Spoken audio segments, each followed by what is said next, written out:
Hey everybody, Infesord here for another Infesord Alive.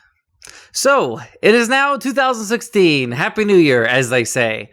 I was planning to actually have a New Year's video, like, as soon as the New Year came in, but on New Year's Day, I was extremely tired because I just got home at like 5 in the morning, when I guess it's more like 5:30, a little bit longer than that, when I got home, because I work at a restaurant, I work in the late night times, and when those two things come together, everybody shows up and it's stupid busy. So I got just absolutely tired as a result of it.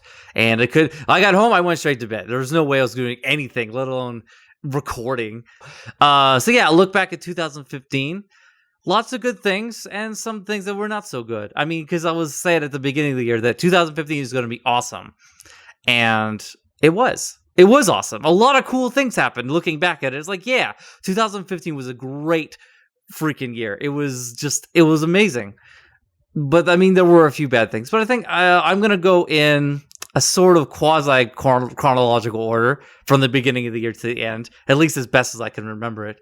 I guess the first thing was, this was actually quite a bit into the year. This actually would have been sometime in May, because I can't think of anything that happened before that. I was just like in the YouTube clockwork machine mode for a bit. At least when I got, when Alien Isolation and what you know what? Shoot, I'm gonna have to look this up. What other thing? I thought I had this all planned out and I did not.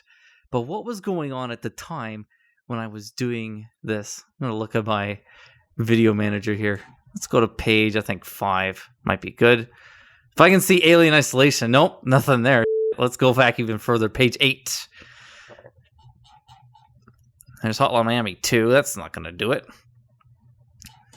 Oh, here we go. Okay, so yeah, when I had Alien Isolation and Sirius M3 Jewel of the Nile, Hotline Miami, Bastion, South Park: The Stick of Truth, when they were all going on. Let's turn that off. When those are all going on, I was just cranking out videos every 12 hours. A new one was coming out, and I was feeling pretty good about that.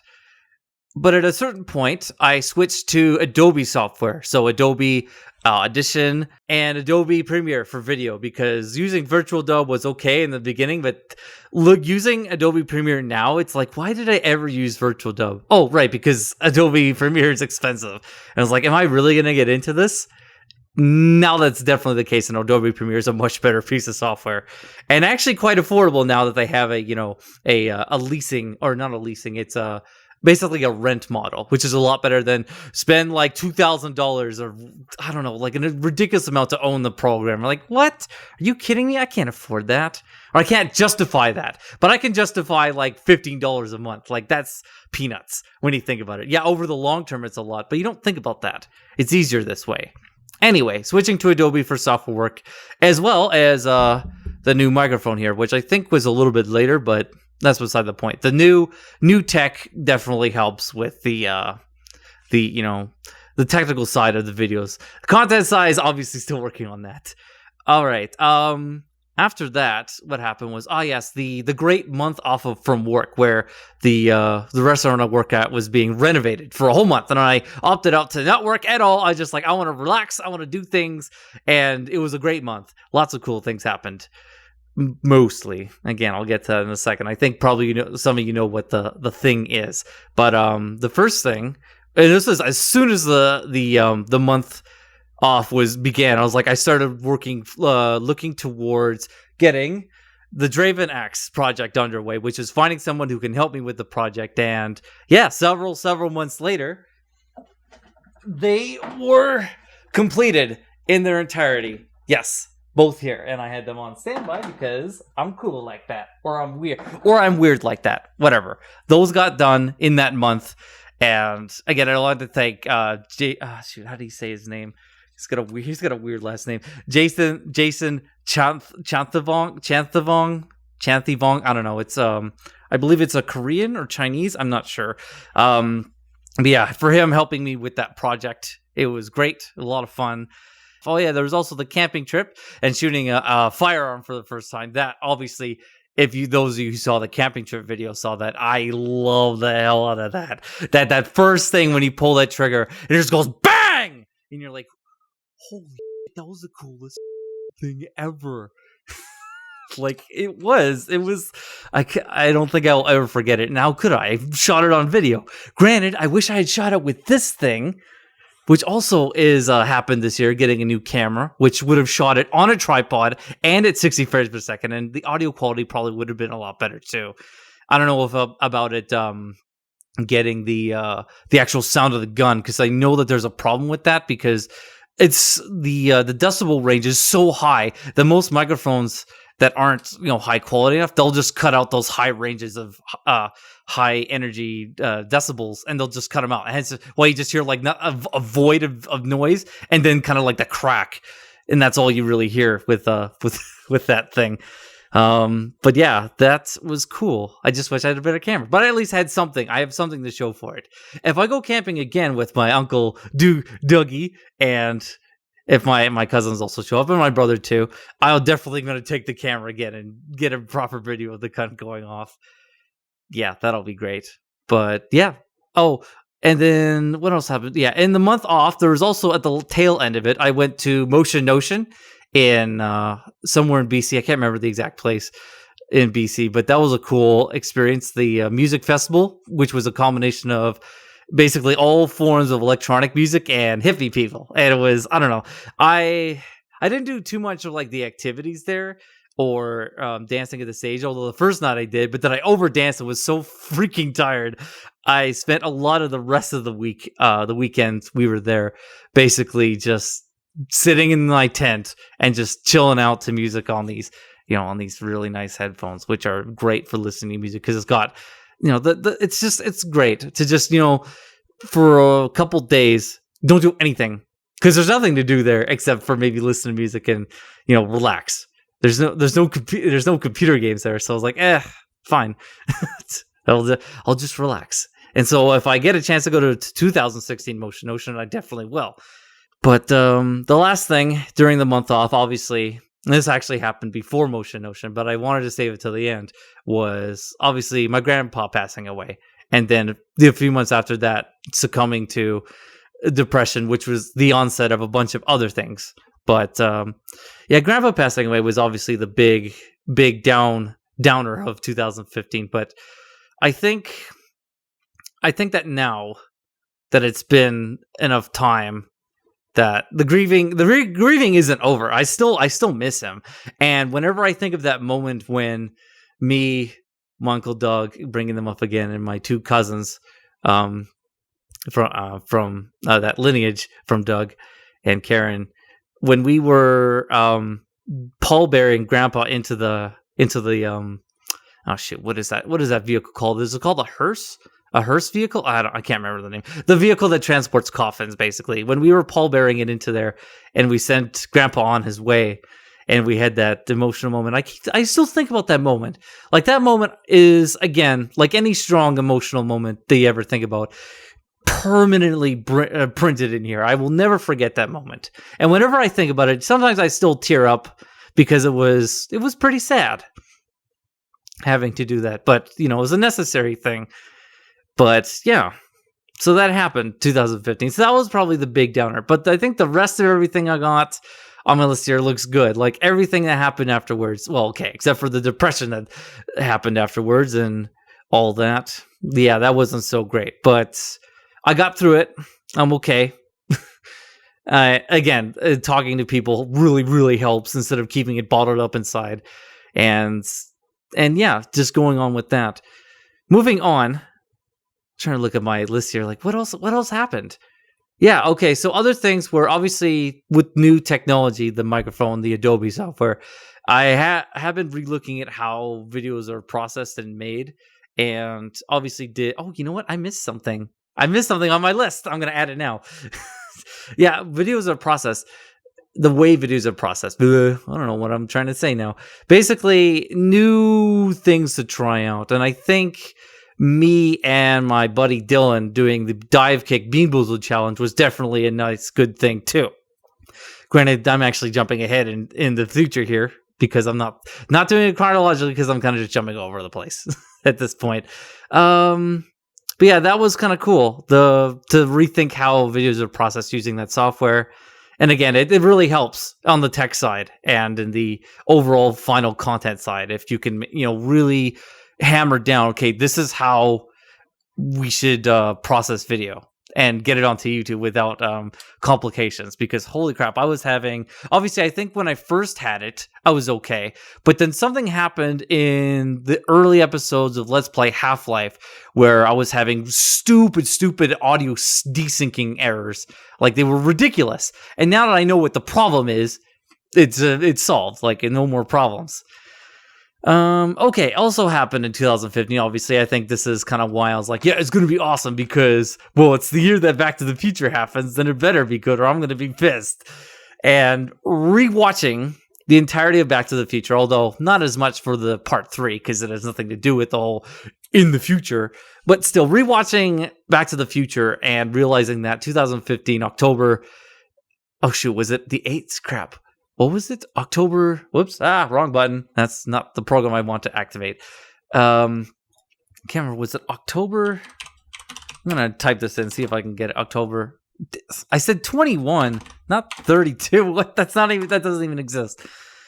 21st. Wonder if it would actually list it on Wikipedia here. No, that's not it. Oh, here we go. No, that's not it. Maybe it was the 18th.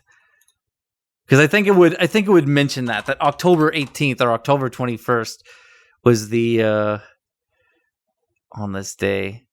Damn it, why can I not remember? Oh. No, I'm not looking for people Wikipedia. I'm looking for important dates. There's nothing here. Guess I need to type in the phrase, which day did Back to the Future go into the future? Damn it! Why can't it just tell me on the prefix there? Okay, it is October 21st. I don't know why I thought it was the 18th. Anyway, getting back to what I was saying, October 21st, 2015. It was cool to watch that film and be like, okay, we're in the future now. But then realizing, of course, that, we don't have half the things that they said. But then again, we had a lot of things that film didn't have that were, I guess, for better or worse, they're there. As opposed to like, well, we have half the things they had and nothing else.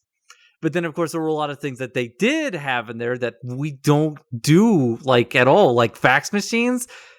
People don't use fax machines on a regular basis. People who still do it's very niche and very specific. It's not like, oh yeah, everybody has a fax machine. No, everybody has computers, email, and printers. I guess that's how you do. If you want something printed on paper, because it needs to be filed as paperwork and not digital computer work, then that's the best way to do it, is send an email and then have a printer print it out. Rather than going through the process of like, what's your fax number? Okay, I'm going to fax you this. But yeah, anyway, watching Back to the Future in the future, as I said, was cool. Is just kind of like, yeah, we made it. We made it to this date that was set 30 years ago. And of course, it was cool to see all that content by both Christopher Lloyd and oh my god, I can't remember who the actor for Marty McFly is. Oh, well, now that I'm trying to overthink it, I'm never going to remember. It'll come to me.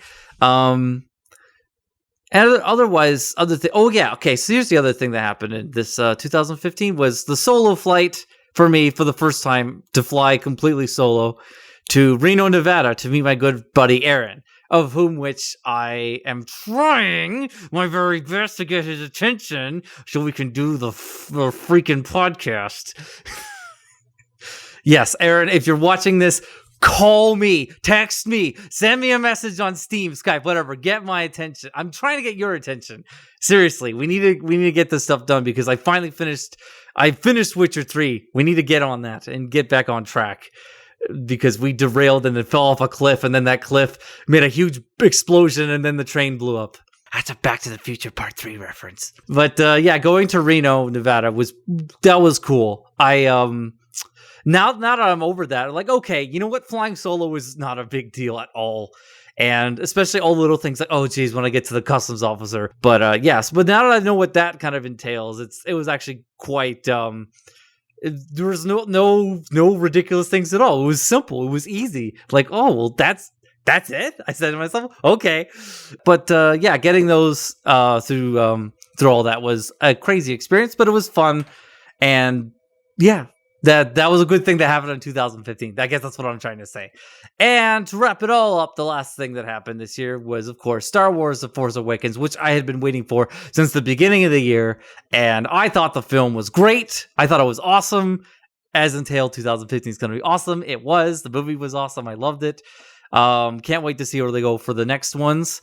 And it was cool to cosplay as Dark Lord of the Sith, Dark Lord Nazora, at the theater. I mean, I don't get to cosplay that much, but when I do, it's always the coolest experience. And even though my costume I really need to retune it. Like, I need to get a better inner tunic. Like, I have the coat and the cloak. That part's good. I like what I have now, but the inner foldings that you usually have for a Sith or Jedi robe, I need a better version of it. I might have to go looking up how to do that, like either do it yourself or buying ones. Like here's the inner tunic, the inner robe that folds in on itself to wear over underneath your coat, and then underneath the wearing underneath the other thing.